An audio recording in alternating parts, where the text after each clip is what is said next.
ಕನ್ನಡ ನಾಡಿನ ಜೀವನದಿ ಕಾವೇರಿ ಮಾತೆಗೆ ನಮನ ಸಲ್ಲಿಸುವ ನಿಟ್ಟಿನಲ್ಲಿ 5 ದಿನಗಳ ಕಾಲ ಜರುಗುವ ಕಾವೇರಿ ಮಾತೆಗೆ ಆರತಿಗೆ ವಿದ್ಯುಕ್ತ ಚಾಲನೆ ದೊರೆತಿದೆ.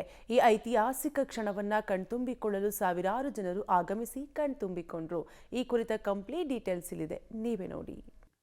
ಕನ್ನಡ ನಾಡಿನ ಜೀವನದಿಗೆ ಅದ್ಧೂರಿ ಆರತಿ, ಮಂತ್ರ ಘೋಷಗಳಿಂದ ಕಾವೇರಿಗೆ ಆರತಿ. ಕೆಆರ್ಎಸ್ನ ಬೃಂದಾವನ ಬೆಳಕಿನಿಂದ ಝಗಮಗ, ಎಲ್ಲಿ ಕಣ್ಹಾಯಿಸಿದ್ರು ಕಣ್ಮನ ಸೆಳೆಯುವ ದೀಪಾಲಂಕಾರ, ರಾರಾಜಿಸುತ್ತಿರುವ ಕನ್ನಡ ಬಾವುಟ. ಇದರ ನಡುವೆ ಕಾವೇರಿ ಪ್ರತಿಮೆಗೆ ಝೇಂಕರಿಸಿದ ಕಾವೇರಿ ಆರತಿ. ಇದನ್ನ ಕಂಡು ಭಕ್ತಿಯ ಪರಾಕಾಷ್ಠೆಯಲ್ಲಿ ನಿಂತ ಸಾವಿರಾರು ಜನರು. ಈ ದೃಶ್ಯ ಕಂಡು ಬಂದಿದ್ದು ಸಕ್ಕರೆ ನಾಡು ಮಂಡ್ಯ ಜಿಲ್ಲೆಯ ಶ್ರೀರಂಗಪಟ್ಟಣ ತಾಲೂಕಿನ ಕೆಆರ್ಎಸ್ ಡ್ಯಾಂನ ಬೃಂದಾವನದಲ್ಲಿ. ಹೌದು, ಕಳೆದ ರಾತ್ರಿ ಅಕ್ಷರಶಃ ಕೆಆರ್ಎಸ್ ಡ್ಯಾಂನ ಬೃಂದಾವನ ಕಾವೇರಿ ಆರತಿಯಿಂದ ಮೇಳೈಸಿತು. ಕಾವೇರಿ ಆರತಿಗೆ ಚಾಲನೆ ನೀಡಿದ ಡಿಸಿಎಂ ಡಿಕೆಶಿ, ಗೋಧೂಳಿ ಸಮಯದಲ್ಲಿ ಕಾವೇರಿಗೆ ಆರತಿ ನಮನ.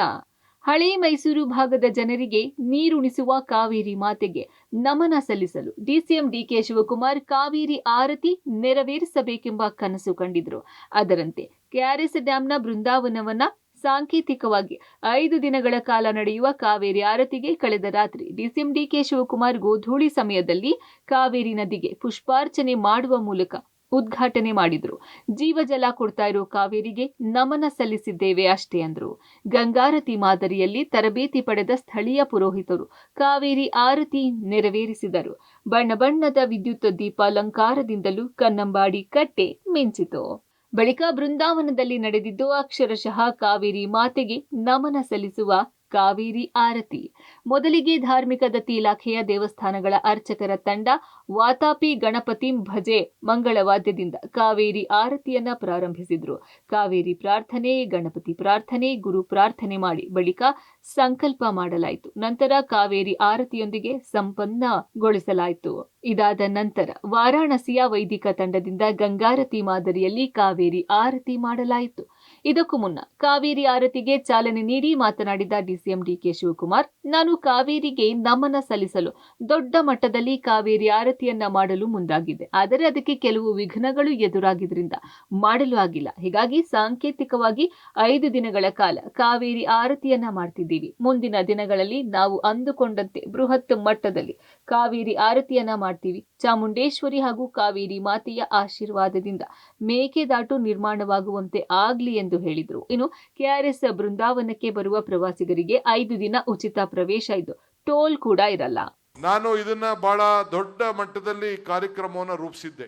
ಇಲ್ಲಿ ಒಂದು ದೊಡ್ಡ ಸ್ಟೇಡಿಯಂ ರೀತಿಯನ್ನು ಕಟ್ಟಿ ಪ್ರತಿ ದಿನ ವಾರಕ್ಕೆ 3 ದಿನ ಕನಿಷ್ಠ 10,000 ಜನ ಬೆಂಗಳೂರಿನಿಂದ ರಾಜ್ಯದ ವಿವಿಧ ಮೂಲೆಯಿಂದ ತಮಿಳುನಾಡು, ಪಾಂಡುಚೇರಿ, ಕೇರಳ ಮತ್ತು ನಮ್ಮ ಕರ್ನಾಟಕದಿಂದ ಎಲ್ಲರೂ ಬಂದು ನೋಡಿ ಆ ಸುಂದರವಾದಂಥ ಆರತಿಯನ್ನು, ಆ ದೃಶ್ಯವನ್ನು, ಕಾರ್ಯಕ್ರಮವನ್ನು ಭಾಳ ಸಂತೋಷವನ್ನು ಪಡಿಸ್ಬೇಕು ಅಂತೇಳಿ ರೂಪಿಸಿದ್ದೆ.